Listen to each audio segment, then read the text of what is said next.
Ma io credo in maniera assolutamente responsabile,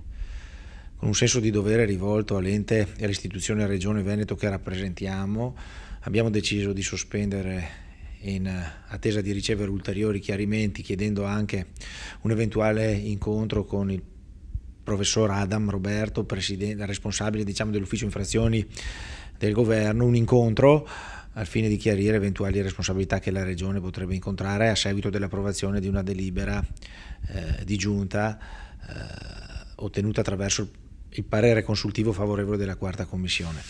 Credo che questo sia un atto di grande responsabilità da parte nostra e in maniera assolutamente coscienziosa abbiamo deciso di seguire questa strada all'unanimità. Ma direi che i pareri legali che abbiamo acquisito agli atti non escludono, anzi, probabilmente hanno da un certo punto di vista dato delle certezze in senso negativo rispetto a quello che potrebbe accadere a seguito dell'approvazione di quella delibera, quindi credo che sia giusto lottare, farsi portavoce delle istanze e delle esigenze anche di un mondo importante come quello venatorio, però è anche giusto capire che a un certo punto bisogna fermarsi, respirare, pensare e cercare di fare le cose nella maniera più corretta e trasparente possibile.